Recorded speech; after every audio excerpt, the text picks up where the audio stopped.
লরির সাথে যাত্রী বোঝাই বেসরকারি বাসের সংঘর্ষ, আহত একজন। এই ঘটনার জেরে চাঞ্চল্য ছড়ালো এলাকায়। ঘটনাটি ঘটেছে শুক্রবার সাত সকালে। ঘটনাটি ঘটেছে উত্তর দিনাজপুর জেলার করণদিঘি থানার আলতাপুর বাস স্ট্যান্ডের কাছে। স্থানীয় বাসিন্দারা জানিয়েছেন, কলকাতা থেকে একটি যাত্রী বোঝাই বেসরকারি ভলভো বাস শিলিগুড়ির দিক থেকে যাওয়ার সময় করণদিঘি থানার আলতাপুর বাস স্ট্যান্ডে একটি ট্রাকের সাথে সংঘর্ষ হয়। ট্রাকের ও বাসের সামনের অংশ ক্ষতিগ্রস্ত হয়। বাসে থাকা খালাসি হাতে লাগে। আহত অবস্থায় বাসের খালাসিকে উদ্ধার রায়গঞ্জ মেডিকেল কলেজ হাসপাতালে চিকিৎসার জন্য পাঠানো হয়। পথ দুর্ঘটনায় খবর পেয়ে ঘটনাস্থলে পৌঁছয় করণদিঘি থানার পুলিশ। এই ঘটনার জেরে বেশ কিছু সময়ের জন্য রাস্তায় যানজট হলেও পরে পুলিশের হস্তক্ষেপে পরিস্থিতি স্বাভাবিক হয়।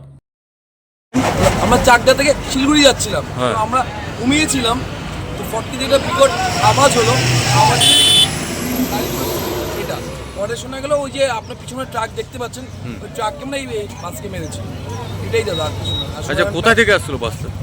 বাসটা ছিল মেনলি কলকাতা থেকে, আমরা উঠছিলাম চাকদা থেকে আমরা উঠছিলাম। এটুকুই দাদা। কোথায় যাচ্ছিল? আমরা শিলিগুড়ি যাচ্ছিলাম। কেউ আহত হয়েছে বাসে? এক দুজন আহত হয়েছে, আর বাস ড্রাইভারকে তো পাওয়া যাচ্ছে না, কোথায় জানি না বলতে। আর যে বাসের যে কন্ডাক্টর, তার হাতের অবস্থা পুরো খারাপ। আর পুরো তিনজন আমার ভাই আছে, তার অল্প হয়েছে।